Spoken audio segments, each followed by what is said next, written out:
hey man, if things aren't laying themselves out in front of you, the way that is necessary for you to live a full and engaged life and not be cynical and bitter and twisted and cruel and vengeful and disappointed and all of that, it's just possible that you're not aiming at the right thing. And man, that is a question worth asking. Well, it's the question people do ask. It's like, well, what's the purpose of life? Well, it's the same question. What should I aim at? Those are the same questions. And, if what you're aiming at is producing nothing but unrequited misery for you and everyone else, and it's a downhill bloody spiral into something approximating hell, then there is some possibility that you should think that perhaps your aim is off. So, and I don't want to overplay my hand on that either, too, because I know perfectly well that, if you're suffering, if you're depressed, if you're miserable, it might be a consequence of really bad luck. Like people get sick, and good people get sick, right? Everyone knows that. Good people, they get sick and they die. And so you can't say, well, if you're miserable and sick, it's because there's something, bad about you, because then that would be the case for everyone, always, whenever they get ill, and you could just blame ill people. It's like, well, it serves you right that you're sick because you're a bad person. It happens a lot, actually, with ill people, and it's an unfortunate thing. So I know there's an element of chance to all this, and I don't want to downplay that. We are dust in the wind, to use a terrible cliche from a 70s rock song.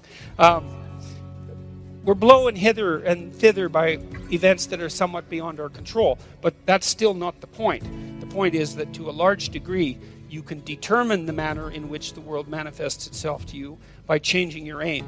And so then that opens up the entire domain of philosophy. You think, what good is philosophy? And people think that all the time. What good is philosophy? It's like, hey, philosophy is about value.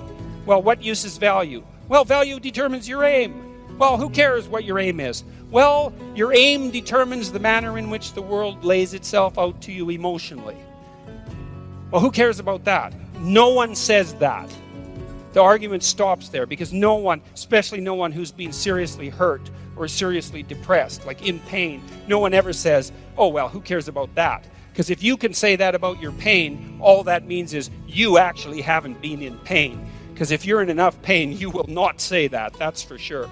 So, you need to know what to aim at. So, now you aim at something, you got a goal, and then you see that you're making progress towards the goal. That's a good thing. That makes you happy. It actually, technically, there's a system, dopamine system, neurochemical system. Same system, by the way, that cocaine and methamphetamine and opiates activate, which is why people like to take those drugs. And it tells you that you're moving forward in the manner that you should be according to the dictates of your plan. Doesn't necessarily tell you whether you have a good plan. That's a more complicated problem, because who knows if you have a good plan. But one thing that you could know is that a plan is better than no plan. That's a really useful thing to know, especially if you're kind of drifting. It's like, well, I'm going to find myself. It's like, no, just pick something and move towards it. And as you move towards it, you're going to succeed and fail specifically. And then you're going to learn something about success specifically, and you're going to learn something about failure specifically. And then you can learn what you use to fix your plan. So a stupid plan is way better than no plan. And you're likely to have a stupid plan, or at least to be able to make one, so that's good news for everybody. You can make a stupid plan, and so I would say, make a stupid plan, and then implement it. Not any stupider than it has to be, you could think about it a little bit, but then implement it, and have your successes and failures along the way, and learn from them, and then you can rejig the goal. You can move the target. That's fine. That's part of the game. It doesn't have to be fixed. It's a movable target. And maybe what you're trying to do is to move the target to an ever better place. So you're moving towards a target, and at the same time you're moving the target, right?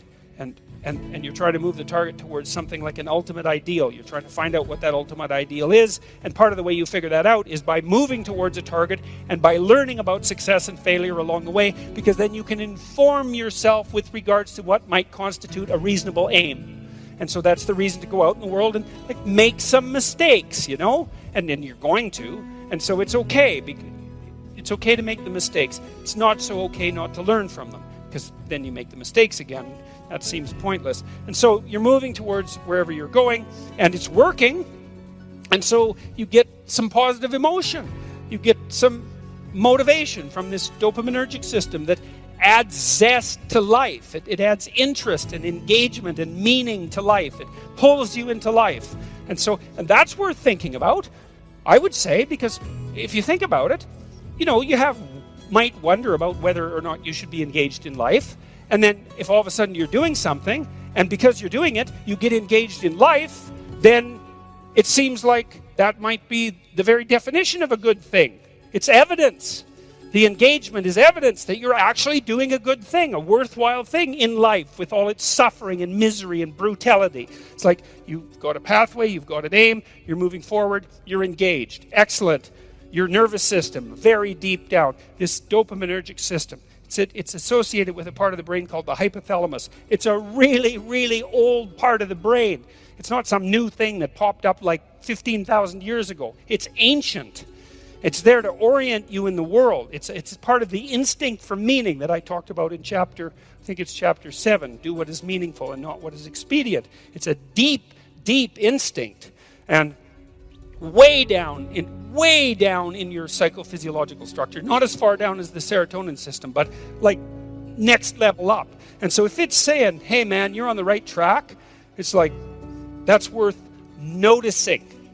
It's worth noticing. Now you can criticize it out of existence. You can question your aim continually. It's one of the, what would you call it, dangers of our capacity to abstract. But if you're a smart person who doubts, you also might be smart enough now and then to doubt your doubt.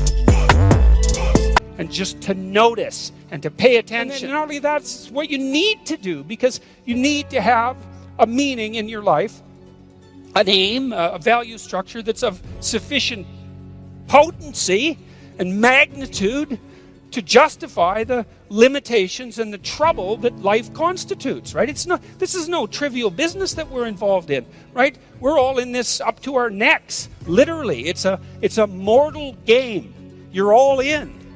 And to play it wrong is to risk suffering in hell. And I'm not talking about afterlife. I'm not talking about something metaphysical. You can generate plenty of hell right here around you. Plenty. An unlimited amount. And so you can move towards that direction, or you can move towards a positive direction.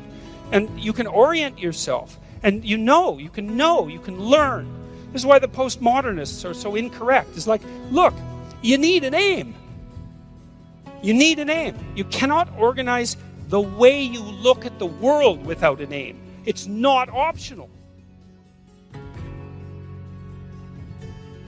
And then the question is, well, what should the aim be? Well, probably not to radically increase the amount of misery and suffering that you experience in everyone else. I mean, maybe you want to go that route, and people do, but I think they only do when they become bitter and they give up, and they make mistakes they know they're making, right? It's conscious decision to go down that route. It's not like they think that's okay to begin with. Their aim's wrong. It's like, straighten out your aim. So there's an old idea, this idea of sin. Sin is a word that was derived from a Greek word, hamartia. And hamartia is an archery term, and it means to miss the target. And so you think, well, how can you miss the target? Well, you have no weapon.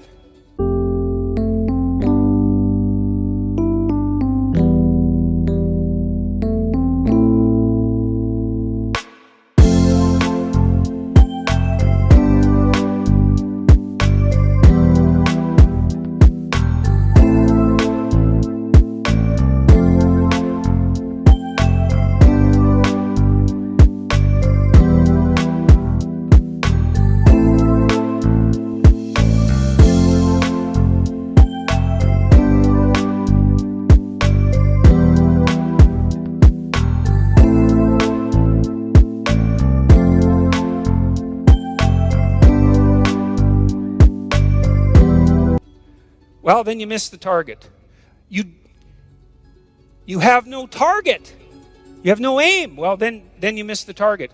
You don't pick up your bow. Well, then you miss the target. You don't draw it back. Then you miss the target. You don't practice and miss many times, right? Because you have to do that to develop the skill to hit the target. So you're not willing to take the risk to miss. You do none of that. And so you miss the target. And that's the sin. And then you miss your life. And then what happens around you is that, well, there's far more hell than there has to be, and there's much less heaven than there could be. And it's on you.